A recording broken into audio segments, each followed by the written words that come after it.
Okay, papuntahin mo na.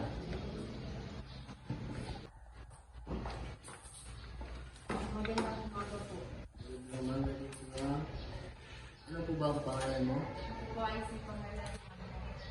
Saan ka po nakatira? Silang Morales. Ano mo bang isalaysay ang nakita sa kanya? Mga bandang alas 7 po ng gabi, may narinig po akong nagbabangayan sa may kanto. Tumikas ang 20 minuto. May narinig akong putok ng baril po siya.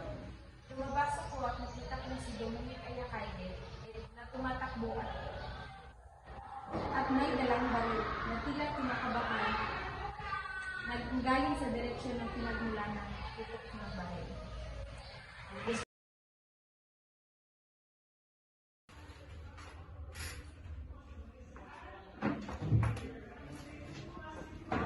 Base sa mga impormasyon nga nakalap, ikaw ang maong suspect sa krimen nga na pagpamusil na nahitabo, kundi na isa ka kinabuhi ang nakalas.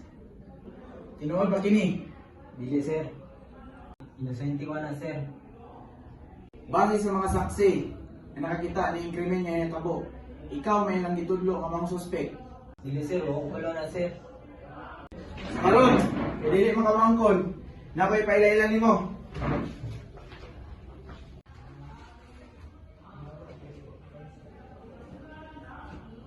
Ikaw ba ang nagbuhat sa pagpamusil? Dili, sir. Tarong ba? Unsa man? Tarong mo? Unsa man? Tukaan ka o dili? Dili, sir. Uy, wala po na, sir. Inosente ko, sir. Ay, ka? Tukaan ka dili? Dili, sir. Inosente ko, sir. Tagaan ka 5 ka minuto para magnawala. Balikan ka.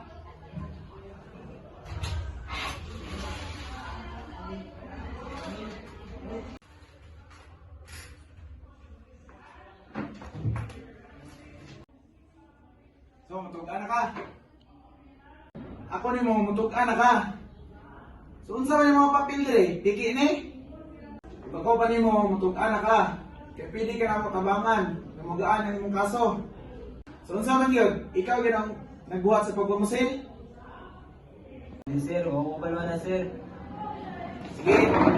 Igahit mo ka. Masa tao ko na akong kauban.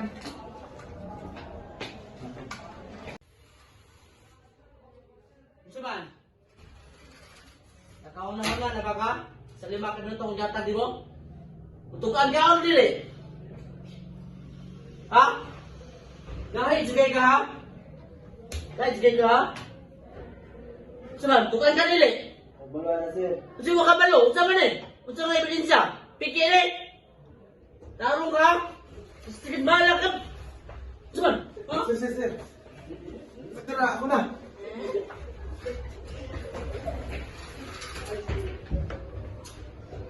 So, unsa man yun? Mutug-an ka na ikaw ang gapamusil? O dili? Wala ko, sir. Oh, naaraman din na. Dugay-dugay, win mo. Wala ko, sir. Buhat na ako to, sir. Kaya tungkol sa mga kalagot o buko ko, sir.